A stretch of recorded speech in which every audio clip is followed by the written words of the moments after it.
conçue du Saint-Esprit. Voici la servante du Seigneur. Qu'il me soit fait selon votre parole. Et le Verbe s'est fait chair. Et il a habité parmi nous. Priez pour nous, Sainte Mère de Dieu, afin que nous soyons rendus dignes des promesses du Christ. Daigne, Seigneur, répandre ta grâce dans nos âmes, afin qu'ayant connu par le message de l'ange l'incarnation du Christ, ton Fils, nous arrivions par sa passion et par sa croix à la gloire de sa résurrection. Par le Christ notre Seigneur. Amen.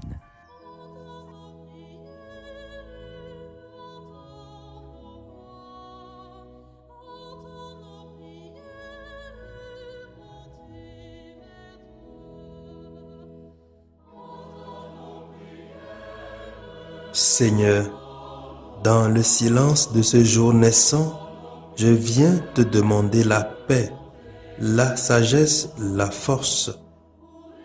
Je veux regarder aujourd'hui le monde avec des yeux tout remplis d'amour, être patient, compréhensif, doux et sage, voir au-delà des apparences tes enfants, comme tu les vois toi-même, et ainsi ne voir que le bien en chacun. Ferme mes oreilles à toute calomnie. Garde ma langue de toute malveillance.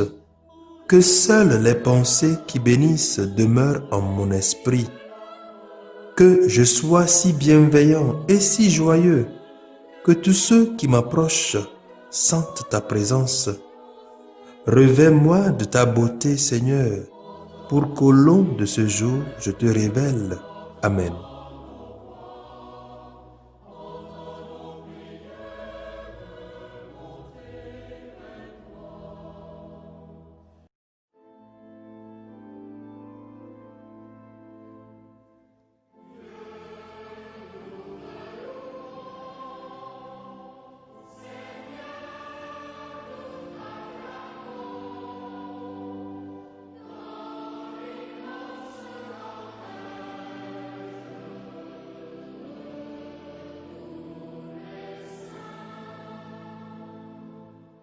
Écoutons les textes de ce mercredi, lus par la sœur Hélène Amouzou NDA et le diacre Wisdom Agaï SMA, commenté par le père Benoît Mondi SMA.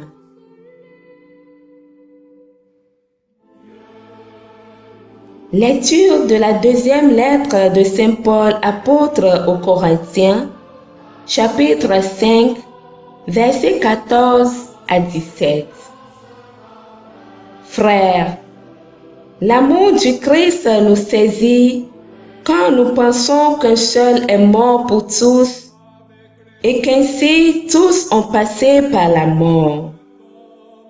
Car le Christ est mort pour tous, afin que les vivants n'aient plus leur vie centrée sur eux-mêmes, mais sur lui qui est mort et ressuscité pour eux.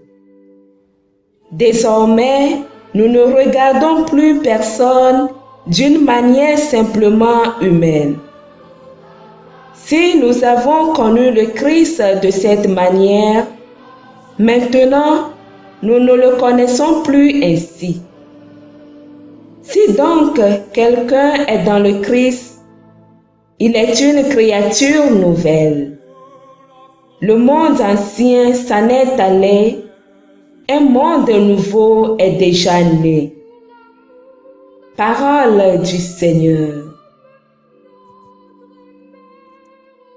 Psaume 62. Mon âme a soif de toi, Seigneur mon Dieu. Dieu, tu es mon Dieu, je te cherche dès l'aube. Mon âme a soif de toi. Après toi languit ma chair, terre aride, altérée sans eau. Mon âme a soif de toi, Seigneur mon Dieu. Je t'ai contemplé au sanctuaire, j'ai vu ta force et ta gloire. Ton amour vaut mieux que la vie, tu seras la louange de mes lèvres. Mon âme a soif de toi, Seigneur mon Dieu. Toute ma vie, je vais te bénir, lever les mains en invoquant ton nom. Comme par un festin, je serai rassasié. La joie sur les lèvres, je dirai ta louange. Mon âme a soif de toi, Seigneur mon Dieu. Oui, tu es venu à mon secours. Je crie de joie à l'ombre de tes ailes. Mon âme s'attache à toi, ta main droite me soutient. Mon âme a soif de toi, Seigneur mon Dieu.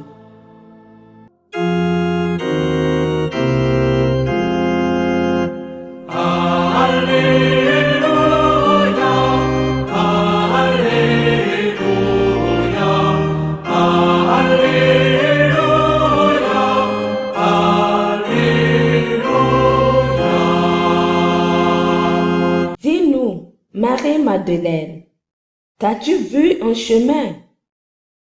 J'ai vu le tombeau du Christ vivant, j'ai vu la gloire du ressuscité.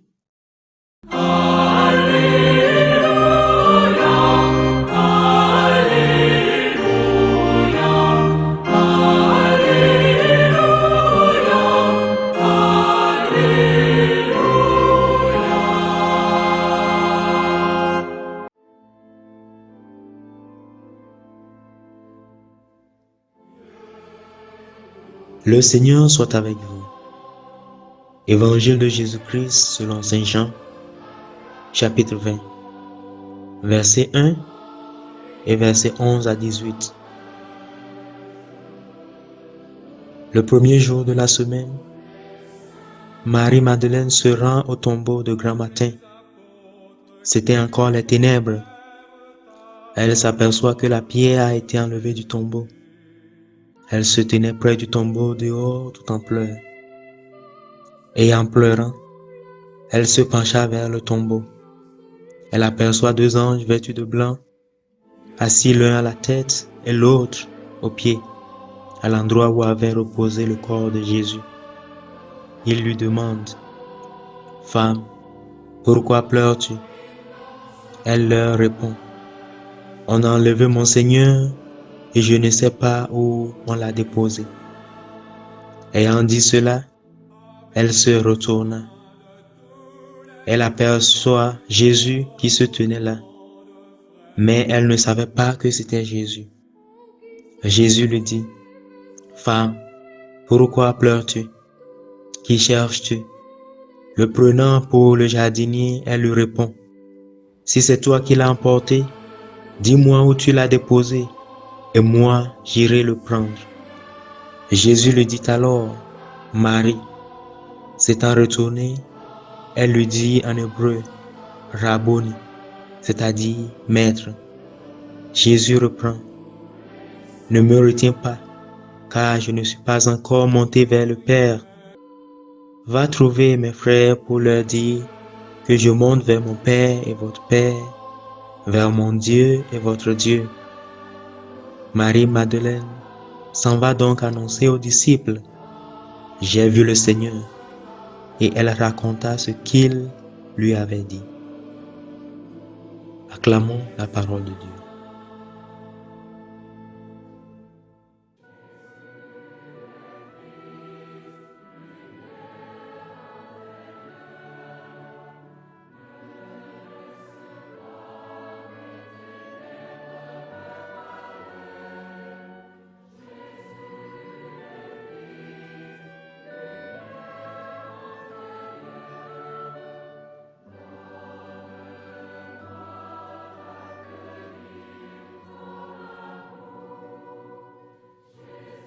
Bien, chers frères et sœurs dans le Christ, loué soit Jésus-Christ.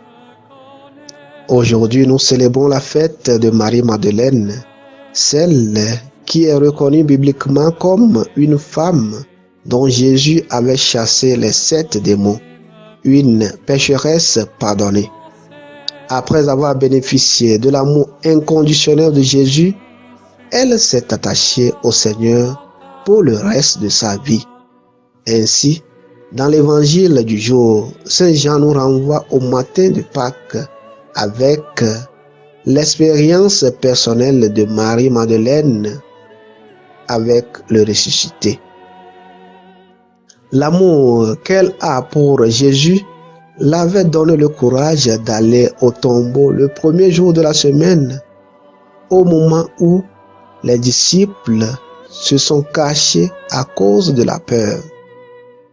Cette expérience avec le ressuscité nous enseigne que le ressuscité se révèle toujours à ceux qui le cherchent avec sincérité. Ainsi, Marie-Madeleine est devenue la première témoin de la résurrection du Seigneur.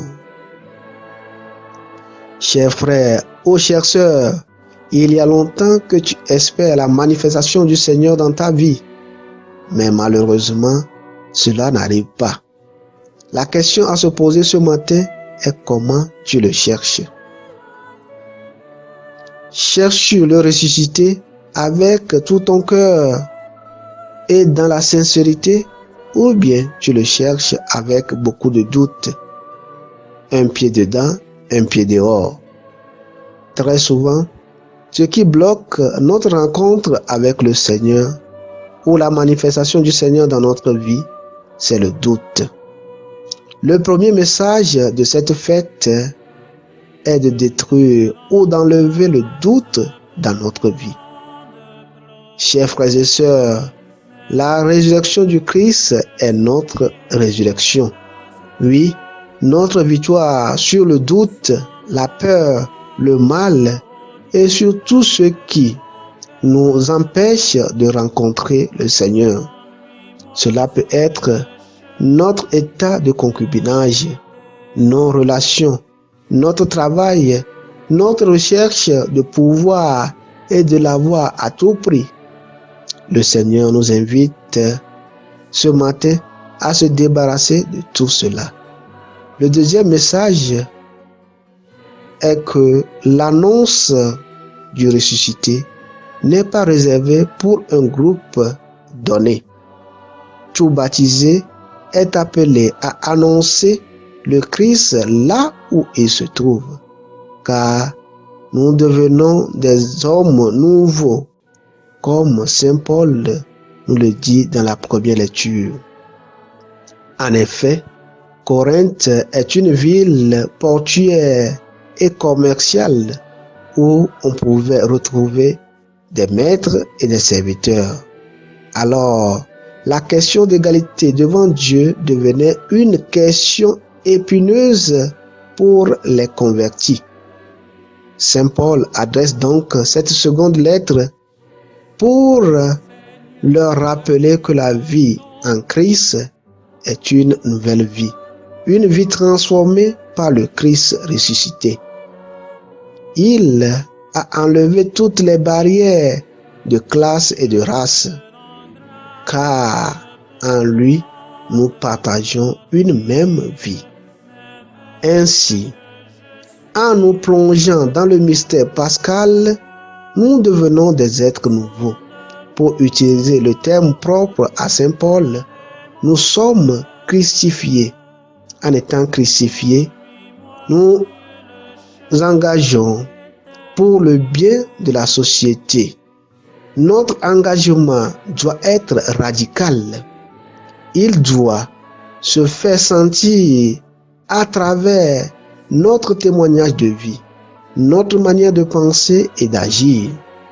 Chers frères et sœurs en Christ, laissons-nous transformer par le Christ ressuscité pour un nouveau départ pour pouvoir transformer notre monde. Amen.